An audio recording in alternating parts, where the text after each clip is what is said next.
2부 진행합니다. 시원하게 정치권 이야기를 풀어보는 정치 한판 시간이죠. 전예현 민주연구원 부원장 그리고 박영훈 국민소통위원회 부위원장과 함께합니다. 어서 오세요. 안녕하세요. 안녕하세요. 네, 반갑습니다. 두 분 어떻게 가끔 이렇게 방송하신 적은 있으신가요? 아니요, 방송 처음. 오늘은 처음이에요. 처음이시군요. 네. 네, 오늘 그냥 시작 전에 합이 잘 맞을 거라고 저는 믿어 의심치 않아요. 감사합니다. 오늘 다양하게 좀 준비가 돼 있는데 일단 김건희 씨가 출석은 계속 이제 하면서 하지만 진술 거부권을 쓰고 있고 네, 일단 나온다. 하지만 말은 하지 않는다.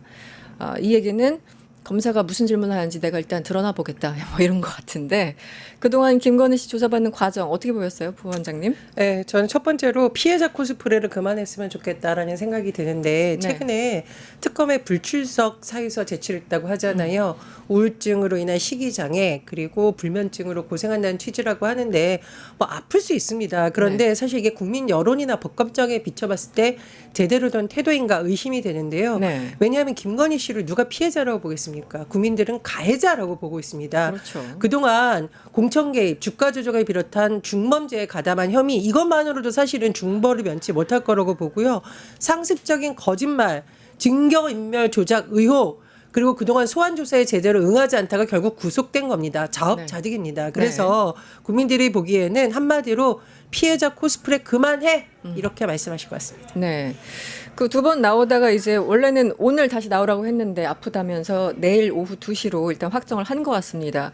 그 일각에서는 많은 이제 분들이 김건희는 아플 예정이다 이렇게 예견을 했는데 진짜 아프신 걸까요? 어떻게 보십니까? 사실 김건희 씨가 아프다고 생각하는 국민들 얼마나 있겠나 이런 생각이 들어요. 네. 이 뭐 우리가 많은 특검, 많은 검찰 조사를 봐왔지만은 아프다고 검찰 조사에 응하지 않는 사람 저는 처음 보거든요. 사실 지난 6월 달이었죠. 서울 아산병원에서 김건희 씨가 네. 그 들어갈 때는 사실 휠체어를 타고 갔거든요. 네. 그 윤석열 전 대통령이 아마 밀어줬을 거예요. 네네네. 근데 나올 때는 또 멀쩡히 걸어 나오셨단 말이죠. 이것조차 사실 맞지 않는 거였거든요. 이 병명이 사실 본인은 뭐 우울증이다 이렇게 말씀하시지만은 네네. 우울증이 어느 정도 심하면은 검찰 조사를 못 받을 정도인가 네. 이런 생각이 들고 네. 사실 김건희 씨 같은 경우에는 이제까지 좀 검찰 조사를 어물쩍 넘어간 경향이 굉장히 많거든요. 네, 뭐 네. 호출 조사를 받은 적도 있고요. 네, 네. 또 뭐 남편이 검찰총장이라는 이유로 수사가 진척이 잘 안 되었다는 의혹이 있었던 적도 많았죠. 네. 그동안 뭐 기소 유예 처분도 아닌 무혐의 처분 받은 것도 많았고.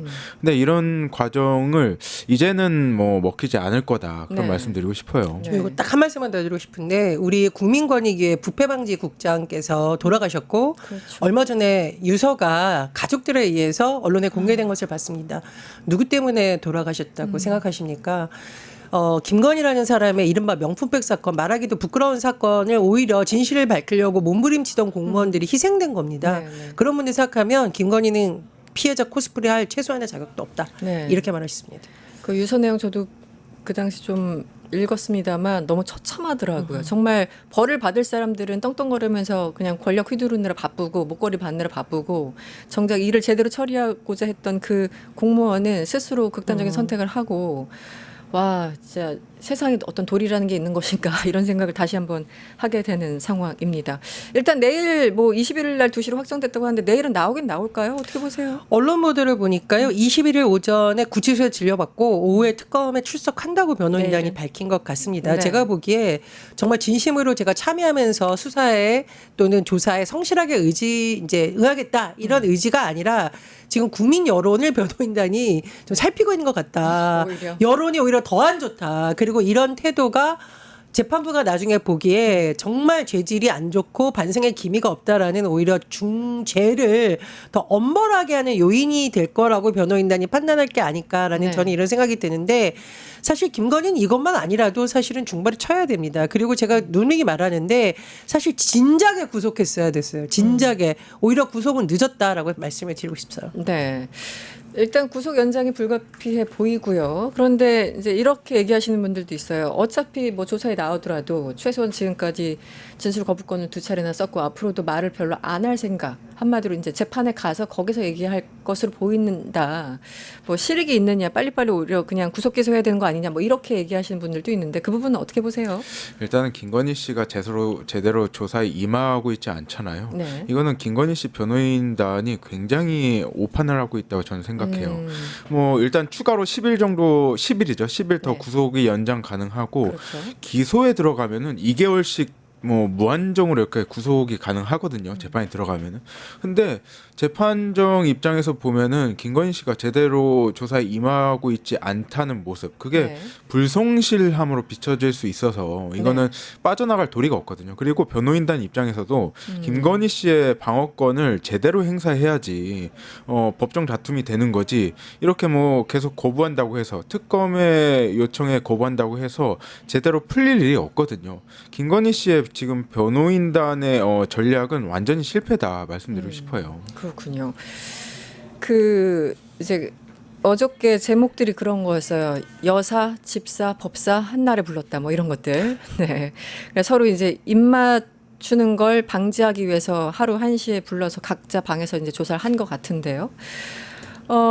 건진 법사에 대해서는 소환 조사 하루 만에 구속영장을 지금 청구했어요. 건진 법사 같은 경우는 지금 좀 버티고 있는 그런 입장이잖아요. 아직은. 그리고 뭐 통일교로부터 목걸이나 이런 거 받은 적 없다고 뭐 분실했다 여러 가지 상황에 안 맞는 얘기를 하고 있는데 이 재빠른 구속영장 청구는 어떻게 보세요? 일단은 처음에는 건진 법사가 그냥 대선 과정에서 참여했던 법사를 자칭한 인물이 아닐까라고 언론에서 추정을 했었는데 캐다 보니까 이건 고구마 줄기다. 점점 더 관봉권부터 시작을 해가지고 권력형 비리에 있어서의 어떤 핵심 인물이라고 판단을 한 것 같고요. 무엇보다도 구속을 해야 되는 이유를 저는 좀 말씀을 드리고 싶은데 이게 지금 검찰 내부에 조력자가 있는 게 아닌가 상당히 의심이 든다. 그 관봉권 띠지 논란이 대표적인 거거든요. 과연 당시에 관여했던 서울 남부지검에 있었던 사람들만 이거에 연관된 것일까? 저는 아닐 수 있다라고 봅니다. 일단 구속을 해서 네. 증거인멸이라던가 여러 가지 말맞추기에 대한 부분을 차단해야 된다 이렇게 생각이 들고요. 또 하나 지금 뉴스를 보면 특검에서 김건희 특검이 지금 비명을 지르고 있다. 왜냐? 16개 의혹을 당초에는 수사하려고 했는데 이것도 많잖아요. 계속 늘어나고 하다 보니까 계속 늘어난다. 그래서 지금 특검팀에서 인원을 증원할 수밖에 없다라고 오히려 민주당에 요청을 하고 있다. 그러니까 특검의 기간의 연장보다는 오히려 인원을 늘려달라고 하는데 제가 보기에 일단은 핵심 인물들을 구속을 하고 특검의 인원을 좀 보강을 한다면 계속 관련자들이 발뺌을 하고 있더라도 추가 증언이라던가 네네. 증거가 더 확보될 가능성이 굉장히 높다라고 생각을 합니다. 그리고 김건희 구속 과정에서 보면은 막바지에 히든 카드를 특검이 내밀은 것으로 지금 알려져 있잖아요. 특히 목걸이 관련돼서 네네. 이런 부분을 봤을 때 일단 핵심 인물들은 구속을 하고 특검의 인력을 보강을 해서 기소에 철저히 대비하는 것이 지금으로서는 좀 맞는 전략이라고 봅니다. 사실 건진법사 하면은 혐의가 여러 개입니다. 그리고 건진법사에 대한 수사는 사실 작년부터 진행이 됐는데 검찰에서 구속영장을 청구했다고 해도 당시 사법부에서 기각된 적이 있었죠. 그래서 일각에서는 사법부를 욕하시는 분들도 있었는데 사실 구속영장에 들어가야 될 그 요건들 있잖아요. 그게 구멍이 숭숭숭숭 뚫려 있었다라는 거죠. 한마디로 검찰이 대충 구속영장 청구하는 것처럼 제스처만 하고 결국은 건진 법사를 빠져나오게 한 거 아니냐 이런 의심까지 받고 있거든요. 검찰에 대해서 사실 기본적으로 믿을 수가 없으니까. 건진 법사 관련해서 어떻게 보십니까? 지금 수사 과정들. 일단 건진 법사 같은 경우에는 매일같이 새로운 의혹들이 생겨나고 있잖아요. 네. 뭐 대표적으로 보면 서희건설 그 빌딩 있지 않습니까? 네. 거기에 뭐 비밀 캠프 이게 사실은 알고 봤더니 전전세라는 거 아니에요. 네네. 건진 법사가 이렇게 임차를 어디에 했냐면 중간에 뭐 영문으로 된 뭐 법인으로부터 이렇게 전세를 받았다고 하는데 네. 과연 이게 합법적으로 임차료를 내고 한 거냐. 처음에 건진 법사가 이 사람이 뭐 임차료를 내고 우리가 임대했다 했는데 그런 뭐 과정이나 증거가 하나도 없거든요. 그래서 네. 이거 뭐 제3자 뇌물 아니냐 이런 말까지 나오는 경우고 과연 건진 법사가 뭐 그 집에서 나왔던 돈이 관봉권이 출처가 어디냐 이거에 대한 증거들도 이제 속속들이 나오고 있고 이걸 통해서 구속영장이 청구됐으니까 저는 이제까지 건진법사에 대한 뭐 어물쩍 넘어가려고 했던 검찰 수사가 완전히 틀어졌다. 그래서 건진법사 관련한 내용은 이거는 계속 조사하면 나올 수밖에 없다고 생각합니다. 네. 특히 이게 이제 검찰이 대충 한 거를 지금 특검이 출범하면서 제대로 하겠다는 거잖아요. 기본적인 취지가. 그래서 분리해서 생각을 해야 되는데 일단은 전 관본건 띠지 잃어버렸다라는 저 보도를 어제 보고 정말 이게 검찰이구나 싶었거든요. 이게 이건 너무 심각한 거 아닌가요? 사실은 그 건진법사 집에서 발견된 그 돈이 중요한 게 아니잖아요. 돈은 사실 주인이 표시가 안 돼 있거든요. 네. 그 관본권을 보고 어디에서 어디로 돈이 이동한지를 우리가 알 수 있는 건데 그렇죠. 어디서 나왔는지. 검찰의 해명이 참 황당해요. 직원이 돈을 세다가 관본권을 버렸다는 게 말이 되나요? 아니 딱 봐도 사실 저같이 뭐 검찰 수사관도 아닌 사람이 봐도 이건 굉장히 중요하거든요. 그럼요. 이 네. 비닐에 쌓여져 있는 관본권을 버렸다는 것 자체가 이거는 증거 인멸을 검찰에서 한 거다라고밖에 볼 수 없고 정말 뭐 전혜연 부원장께서 말씀하시다시피 검찰 내부에 조력자가 있나 이 생각까지 들어요. 이거는 있을 수 없는 일이잖아요. 있을 수 없는 일입니다. 네. 그러니까 조직적 은폐가 있었던 것이 아니라고 의심할 수밖에 없고 더 의심적인 것은 뭐냐면 이 띠지를 잃어버린 후에 감찰을 했었는데 감찰도 안 했다는 거 아니에요. 네, 네. 이 말은 윗선까지 보고가 되는데 윗선이 덮어줬다라고 충분히 의심이 되는 부분입니다. 그래서 지금 법무부 장관도 지시를 할 것 같은데 제가 보기에 이건 한두 사람에 대한 징계나 경고로 끝날 것이 아니라 말 그대로 왜 검찰이 핵심 증거를 인멸하라고 됐었는지 그리고 네. 여기에 누가 가담을 했었는지 어떤 절차를 거쳤었고 그 최고 지시선 이른바 몸통은 누구인지까지도 반드시 밝혀야 된다라는 거 보고요. 두 번째로 이 돈의 성격이 뭔지도 밝히긴 해야 됩니다. 왜냐하면 관본권이라는 게 개인이 막 가져갈 수 있는 성격은 아니라고 봐. 이 아니죠. 정도 규모면. 우린 구경도 이게 못해요. 네. 윤석열 쪽이 과거에 특활비를 건진법사 쪽에 줬던 것이 아니냐. 그러니까 네. 대선 캠프의 네트워크 본부 비용을 혹시 준 거 아니냐라고 하면 이거는 대선 자금과 연결되는 부분입니다. 이 부분까지 당연히 저는 수사가 돼야 된다고 봅니다. 네. 이 서울 남부지검 상당히 의심스럽습니다. 거기 지검장부터 해서 여러 사람들의 이름이 계속 언급되고 있는데요. 서울 남부지검 왜 증거인멸을 했는지 많은 분들이 합리적인 의심을 하고 있고 여기에 대해서는 어쨌든 정성호 장관이 감찰 지시한 상황이죠. 매우 엄중하게 바라보고 있다고 직접 의견 표명을 했습니다. 여기 관여된 사람들 정말 다 옷 벗어야 됩니다. 네, 처벌 받아야 되고 네, 잃어버렸다고 거짓말할 수 있는 상황이 아닌 것으로 보이는데 또 하나 있죠. 뭐 김건희 씨 얘기는 정말 파고 파도 계속 나오니까 이 안가 회동은 어떻게 보였어요? 서해건설 그래서 뭐 이렇게 뭐 성경 들으러 뭐 불렀다. 마음의 위로를 얻고 싶어서 불렀다 그렇게 하는데 저는 그렇게 생각해요. 김건희 씨가 맨 처음에 나왔을 때 뭐라고 했습니까? 아무것도 아닌 사람이라고 했잖아요. 사실 김건희 씨의 변호 전략은 이건 것 같아요. 아무것도 아니다 나는. 네. 근데 윤석열의 권한을 내가 어떻게 사용하냐. 그렇죠. 근데 실제로는 안가까지 가고 뭐 나중에 뭐 하겠지만은 이야기하겠지만은 김영선 공천 과정에 개입하고 그렇죠. 이 일련의 과정을 보면은 김건희 씨는 아무것도 아닌 사람은 아니에요. 안가라는 곳은요. 그 대통령실 청와대에 정말 대통령과 그 고위 인사들이 밖에서 보안 시설로서 사용하는 곳이거든요. 그렇죠. 근데 김건희 여사가 뭡니까? 우리 법적으로 보안 시설을 사용할 수 있는 권한이 없는 사람이에요. 그냥 민간인이죠. 그렇죠. 네. 그런 민간인이 어떤 대동할 수 있는 사람 없이 서희건설 회장과 만났다? 이 안가라는 곳이 뭐 개인 카페가 아니거든요. 네. 저는 이걸 보면서 참 정말 V 제로가 김건희 씨였구나라는 네. 생각을 했어요. 네. 안가를 그러니까 역대 어떤 대통령의 부인도 배우자도 안가까지 쓸 생각은 못 하지 않았습니까? 그것도 안가가 긴급 상황에서 안보와 보안을 위해 사용한 것도 아니고 지금 의심되는 지점은 서희건설 회장을 불러서 범죄 은폐하려고 하는 거 아니냐라고 지금 의심이 의심할 되는 수 거죠. 있죠. 말 그대로 이제 범죄 아지트로 이용된 거 아니냐. 이거에 굉장히 많은 국민들이 분노할 것 같고요. 네. 두 번째로 이 안가 지금 논란이 되고 있는 게 윤석열이 개헌 모의에 사용된 아지트였다라는 의혹도 제기되고 있습니다. 네. 한마디로 윤석열 김건희가 한 명은 왕놀이, 한 명은 여왕놀이 하느라고 국가의 보안 시설 이렇게 썼다라는 게 참 안타깝고 답답한 현실이고요. 네. 김건희는 대통령 비하폰도 썼습니다. 그렇죠. 그리고 김건희가 통화했던 인물들을 추적해 보니까 통화하거나 문자를 보냈던 사람들 국정원장, 민정수석 이거 정말 대통령 아닙니까? 대통령도 이렇게 함부로 하진 않았을 거라는 생각이 들고요. 네. 오늘 일부 언론 보면은 과거에 청와대 비서관이 자녀가 학폭 논란 일어난 바 있어요. 그랬더니 김건희가 교육부 차관에까지 전화를 했었다. 이거는 국정의 자잘한 일부터 해서 모든 인사 관리에까지 김건희가 개입을 했었고 네. 심지어 주요 인사와 가족들의 논란에까지 김건희가 관여했다는 거거든요. 이 부분에 대해서 반드시 수사를 해야 되고 정말 이거를 우리가 좀 교훈으로 삼아야 된다라고 봅니다. 그리고 저는 개인적으로 항상 국민의힘 얘기를 같이 하는 이유가 뭐냐. 김건희의 권력을 빌어서 호가호위 했던 사람들 지금 여전히 국민의힘에 남아 있습니다. 그렇죠. 이 부분 정말 우리가 그게 기억을 핵심이에요. 해야 됩니다. 네. 김건희 씨가 왜 서희건설 회장을 안가로 불렀나라고 생각을 잠깐 해봤거든요. 근데 김건희 씨가 그 로봇계 사업가 서 씨 있잖아요. 네. 그 사람하고 뭐 나중에는 틀어졌는지 그 시계 준 사람. 네, 시계 준 사람 그 사람한테 전화해가지고 뭐 연락처 지우고 통화 기록 지우고 이런 거를 이야기했단 말이죠.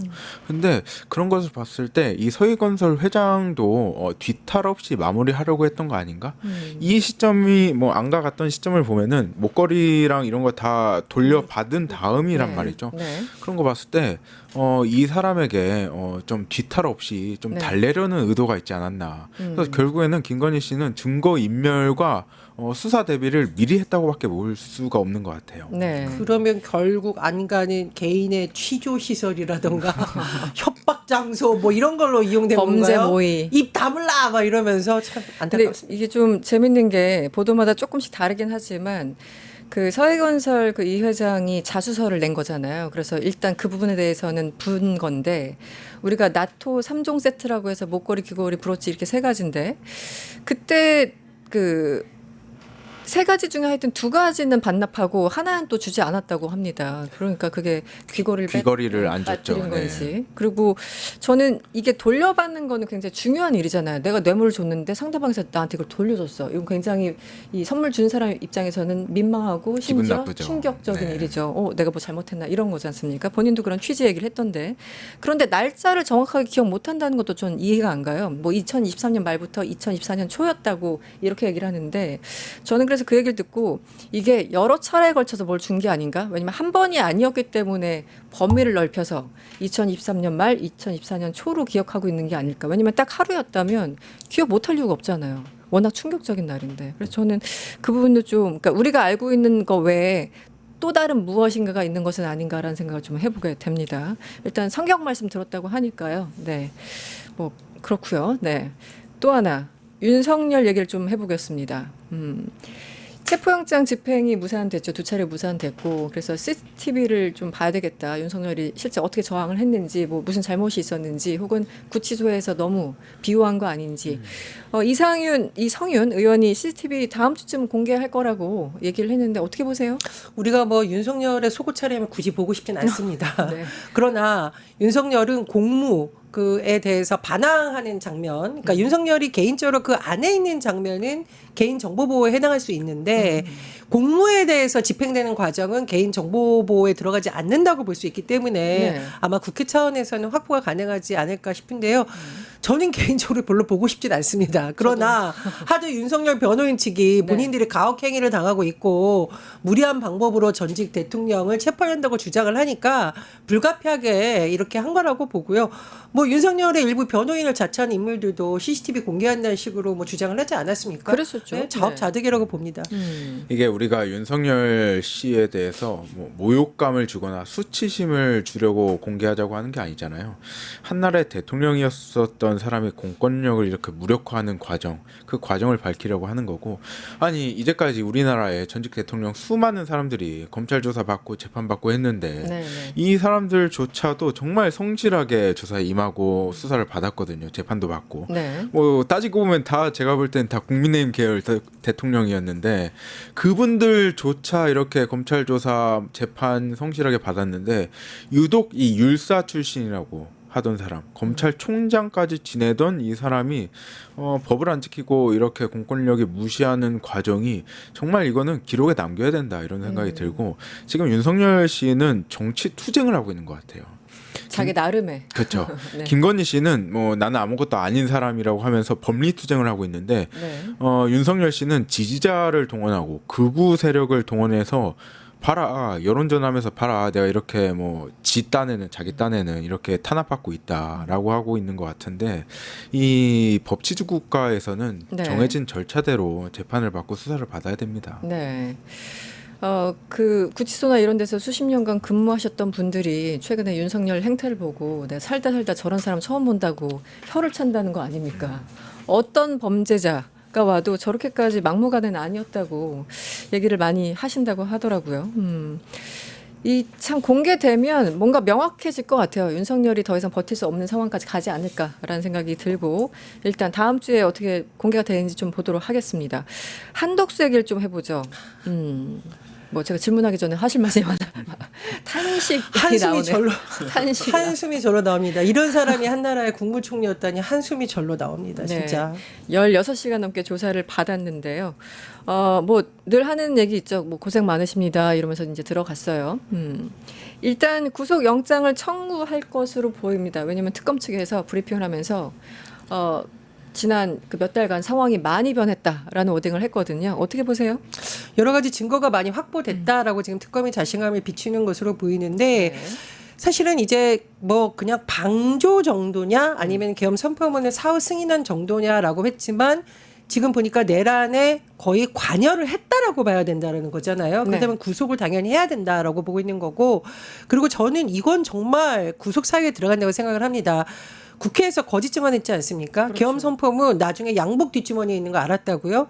CCTV 확보해 보니까 계엄 문건 챙겨보는 장면이 나옵니다. 이거 네. 전 국민 기만한 거고 거짓말한다고 구속되냐 그게 아니라 한덕수가 거짓말을 하고 있기 때문에 한덕수와 같이 참석했던 다른 국무위원들이든가 이 사람들도 결국은 원래와 다르게 증언을 바꿔서 할 가능성이 생기는 겁니다. 이건 일종의 어떻게 보면은 증언을 조작하거나 회유하라는 암시일 수도 있거든요. 일종의 가이드라인을 제시했다. 그렇죠. 이런 한덕수가. 사람을 불구속 상태에 두면은 증언이 오염될 가능성도 있다. 그렇기 때문에 저는 구속수를 해야 된다고 보고 네. 구속과 직접적인 사유는 아니라 하더라도 그동안 한덕수의 행태를 보면 이건 국민적으로 도저히 용서가 안 되는 부분이 너무나 많습니다.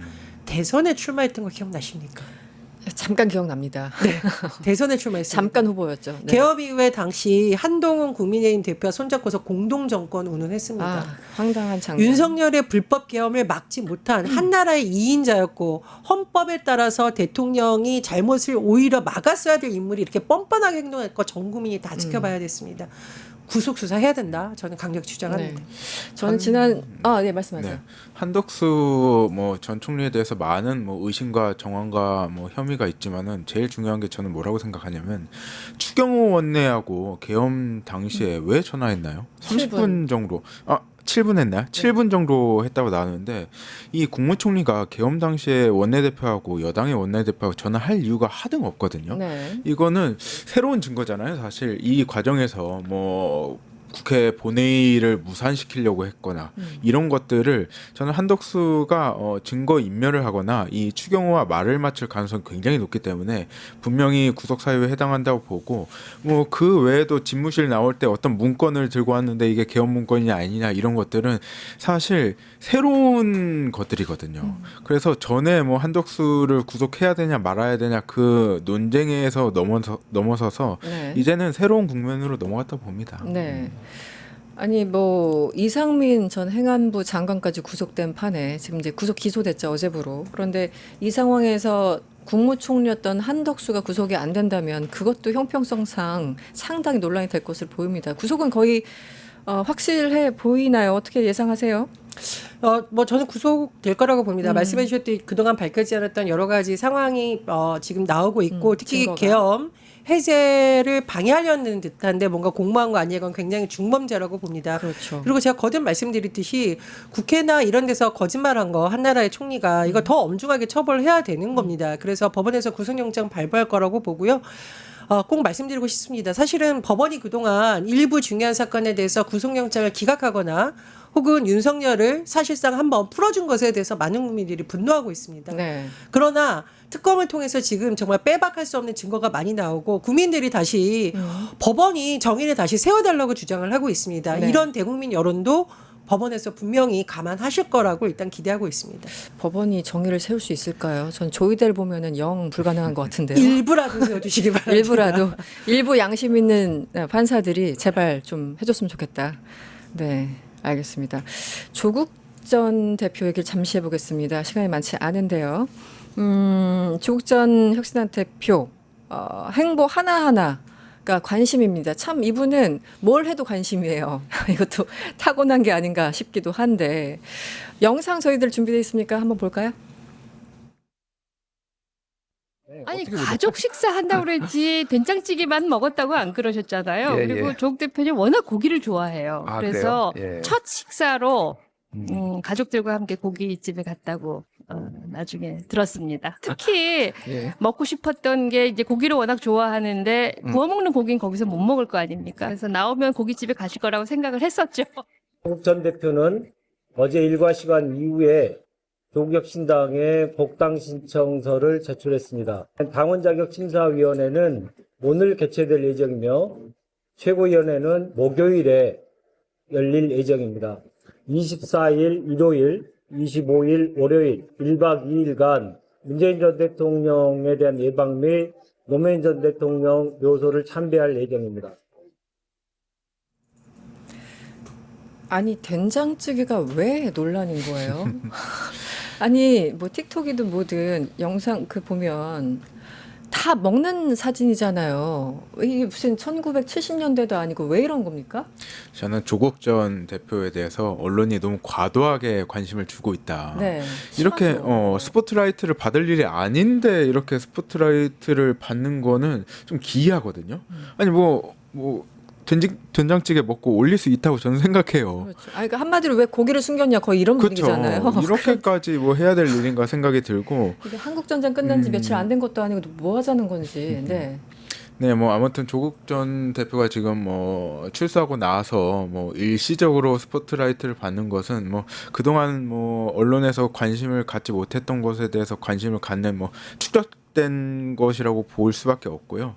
근데 결국에는 조국 전 대표가 어떤 행보를 보일 것이냐가 가장 중요하잖아요. 뭐 내년 선거에 나오거나 뭐 그 다음 선거에 나오거나 이게 중요한 건데 결국에는 조국 대표는 정치는 그거잖아요. 자기 존재 증명을 하는 과정을 통해서 지지를 받고 네. 뭐 대권이든 총선이든 나오는 건데 그걸로 좀 평가받는 시간이 왔으면 좋겠다. 저는 뭐 된장찌개 올리고 뭐 먹었니 그런 것보다 정치인의 정치 행보에 따라서 평가받아야 된다 그렇게 생각합니다. 이거 한번 여쭤볼게요, 부원장님. 요즘 어쨌든 박지원 의원이 쏘아 올린 공, 뭐 합당할 수도 있다, 뭐 이런 이제 취지 얘기를 하셨는데 네, 민주당과 조국혁신당 개인적인 의견은 어떠세요? 글쎄요. 내년 선거도 있고. 개인적으로 당분간은 합당에 대해서 조국 대표가 거론을 하지 않을 거라고 봅니다. 왜냐하면 조국 대표가. 지금 당장 합당한다라고 하면 말 그대로 조국 혁신당의 존재 자체가 약화되는 것이기 때문에 오히려 조국 대표가 조국 혁신당의 존재감을 부각시키는 데 행보를 더 할 거다. 네. 저는 이렇게 예측을 합니다. 다만 조국 혁신당의 많은 국민들이 관심을 가지고 지지를 표명해 주셨던 시기를 잠깐 돌아보면 윤석열 정권 야당이 탄압받는 시기에 쇄빙선이라는 상징성이 있거든요. 근데 지금 이재명 정부가 탄생해서 네. 국민 통합이라는 막중한 과제를 굶어지는 또 여당이 됐고, 근데 또 한편으로는 기득권을 부숴야 되는 개혁을 해야 되는 두 가지가 동시에 안고 있다 보니까 조국 혁신당을 바라보는 데 있어서의 아마 야권 지지층의 마음이 시선이 달라지는 이유에는 그 두 가지를 바라보는 복잡한 신경이 내포되어 있다. 저는 그렇게 봅니다. 그 국밥 중에요. 따로 국밥이 있잖아요. 네. 따로 먹었을 때 더 맛있는 게 있고 같이 먹었을 때 맛있는 게 있잖아요. 따로 갈 때 더 시너지가 나는 경우가 있거든요. 그런 경우에서 조국혁신당과 민주당은 그런 경우라고 봐요. 굳이 뭐 같이 할 필요는 뭐 있을 수도 있겠지만은 따로 할 때 더 시너지가 많이 난다 이런 생각이 듭니다. 개인적으로 저는 좀 정치 혁신에 좋은 선의의 경쟁자가 당분간 관계가 되지 않을까 이렇게 생각이 듭니다. 네, 네. 물론 우리가 대선이라는 큰 산을 하나 넘었고 또 윤석열 정부를 무너뜨리는 데 있어서 많은 시민들이 힘을 모아주셨는데 어떻게 보면 이 대선 승리는 특정 정당의 승리라기보다는 광장에 응원봉을 들고 나오셨던 시민들의 승리란 말이에요. 그럼 정치권에 또 요구하는 어떤 혁신과 개혁의 과제가 여전히 남아있기 때문에 그걸 놓고 민주당이 더 잘하는지 조국혁신당이 더 앞서가는지 또 지켜보시겠죠. 네. 그런 데 있어서는 서로 또 좋은 경쟁자가 될 수 있다고 봅니다. 네. 지금 뭐 이게 의원 수가 너무 압도적으로 차이가 나니까 그 정확하게 강도를 일직선상에서 비교하기는 좀 뭐하지만 요즘 그 생각이 들더라고요. 강도로 따지자면 어느 쪽이 합당을 더 원하는 걸까? 민주당이 더 끌어당기를 원하는 걸까? 아니면 혁신당이 민주당 쪽에 가는 걸 더 원하는 걸까? 그 강도가 참 궁금한데 이게 산술적으로 나오는 게 아니어가지고 네 나중에 전수조사라도 한번 해보고 싶습니다. 진짜 마지막 질문 하나 해보겠습니다. 조국 전 대표가 이런 얘기를 했어요. 이제 뭐 기자 질문이 있었나 봅니다. 내가 사과 몇 번 한다고 2030 마음 열겠나? 이건데 이거는 사실은 이 뉘앙스를 직접 들어야 됩니다. 왜냐하면 같은 문장이라고 하더라도 뉘앙스에 따라서 굉장히 좀 다르지 않습니까? 부위원장님 어떻게 보셨어요 이 발언? 내가 저는 이거는 좀 맥락을 좀 같이 봐야 된다라고 봅니다. 그래서 왜냐하면 뉘앙스요? 네. 이게 질문을 딱 했을 때 딱 그 부분만 딱 놓고 보면은 사실은 이게 무슨 말이야 이럴 수가 그럴 수 있죠. 있잖아요. 그런 거 그러니까 많죠. 네. 제 생각에는 본인이 좀 억울하다라는 마음을 표현한 것 같습니다. 마치 최근에 어떤 여론조사의 흐름이나 이런 걸 모든 것을 네. 조국 대표의 사면에 초점에 맞춰서 질문이 오다 보니 그 질문 자체에 대해서 조금 반박하는 말이 약간 이렇게 언론에 나온 게 아닐까 이런 생각이 들거든요.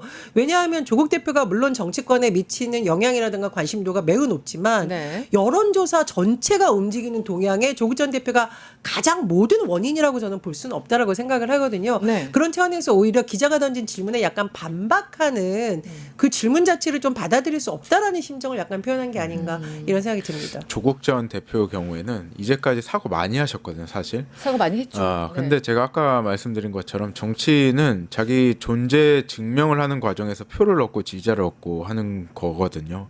결국에는 단순히 일회성으로 뭐 이제까지 해왔던 사과를 반복하는 것보다 앞으로 조국이 어떤 정치를 보여줄 거냐.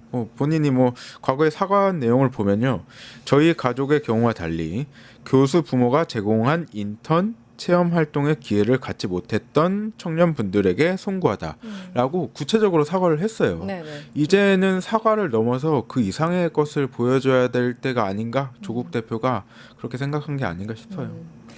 질문도 조금 이제 달라질 때가 된 것 같습니다. 뭐 사과하실 생각이 있으십니다. 기자를 뻔한 질문 좀 그만하시고 앞으로 뭘 할 거냐. 좀 생산적인 질문을 했으면 좋겠다는 생각도 듭니다. 팅커벨님이 문자를 남겨주셨네요. 댓글을. 된장찌개를 먹던 고기를 먹던 그게 뭐 사위가 사줬단다. 부럽니? 뭐 이렇게 문자를 남겨주셨습니다. 네, 저희가 정치 한판 시간인데 시간이 넘어버렸네요. 네, 오늘 두 분을 보내야 할 것 같습니다. 여기서 인사를 드리겠습니다.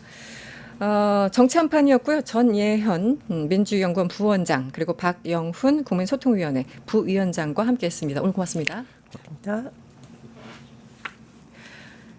네, 구독자 이벤트가 준비되어 있습니다. 잠깐 전하는 말씀 좀 드릴게요. 네, 뉴스토마토를 사랑해주시는 구독자분들의 성원에 힘입어서 100만 구독자, 무려 100만 구독자를 달성했습니다. 구독자 여러분들께 감사의 마음을 보답하고자 이벤트를 준비했는데요. 바로 애니메이션 심포니 콘서트입니다. 여름의 끝자락이죠. 정통 오케스트라와 밴드가 선사하는 애니메이션 명작의 감동, 상실과 실현을 딛고 용기와 희망, 우정과 인연을 통해서 성장해 나가는 베스트 애니메이션의 OST를 생생한 오케스트라 공연에서 즐기실 수 있습니다. 이누야샤, 원피스, 나루토, 진격의 거인, 귀멸의 칼날 등 베스트 OST 콘서트가 준비되어 있습니다. 지금 화면 보이시죠? 화면에 나가는 QR코드를 스캔하셔서 지금 바로 이벤트에 신청하실 수 있고요. 매일 5분씩 추첨을 통해서 티켓을 선물하고 있으니까요. 구독자 여러분의 많은 관심 부탁드립니다. 날짜와 시간이 중요하죠. 8월 27일 수요일입니다. 8월 27일 수요일 오후 7시 반 서울 롯데 콘서트홀에서 펼쳐지는 공연입니다. 여러분 지금 바로 신청해 주세요. 네, 뉴스인사 프라임 여러분들 재밌게 들으셨는지 모르겠습니다. 저도 물러가겠습니다. 내일 오전에 다시 찾아뵙겠습니다. 오늘도 고맙습니다. 유튜브 구독하고 실시간 채팅과 댓글을 남기시면 매일매일 7천 TTCO를 드립니다. 참여 방법은 통통물 어플을 다운로드하고 회원가입과 로그인을 해주세요. 마이페이지에서 나의 회원 고유 번호를 복사해주세요. 유튜브 구독 후 실시간 채팅이나 댓글창에 고유 번호를 한 번만 입력하면 준비 끝! 지금 유튜브 채팅과 댓글 쓰기 참여하고 실천 TTCO 받아가세요.